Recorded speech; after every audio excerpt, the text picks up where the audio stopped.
So there's a lot in this new infrastructure bill that just passed Congress, but one provision you may not have heard about would mandate alcohol monitoring equipment in all new cars. This could happen as early as 2026. More than 10,000 people died in crashes involving alcohol impairment in 2019 alone. And the hopes are that these devices would prevent most of those deaths. DBL Nation, we want to know what you think. Do you support adding alcohol monitors to new cars? Yes or no? Or do you think this is too much overreach? Go to dblvote.com to weigh in. How do you feel, Erica?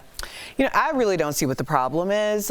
Most people don't have the most updated technology in terms of like getting the newest car. Retro cars have always been in. Now will be like a 2001 Honda. I don't know. But that's my car. Awesome. That's all of our Well, it's retro.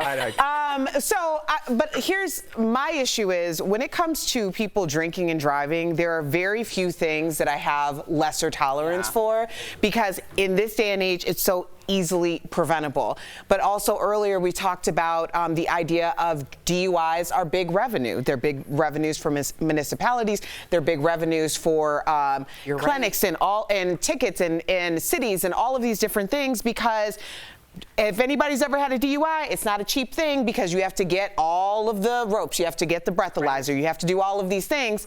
So there's a lot of money involved in this too, which is something I didn't consider. Let me throw something else in the mix. I'm for this 1,000%. What do you think about texting and driving? Is there a way to somehow like disable your phone?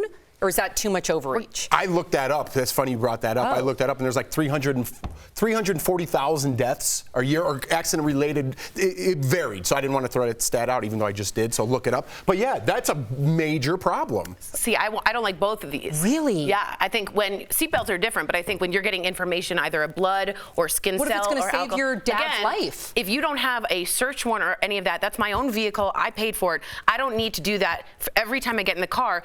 That's too invasive without some kind of a warrant or probable cause. I know people are going to come at me, but that's a slippery slope too. Now you can't text. Now I'm checking your temperature. Now I'm checking this. Now I'm doing that. That's a slippery slope. What if they mandated a vaccine to start your car?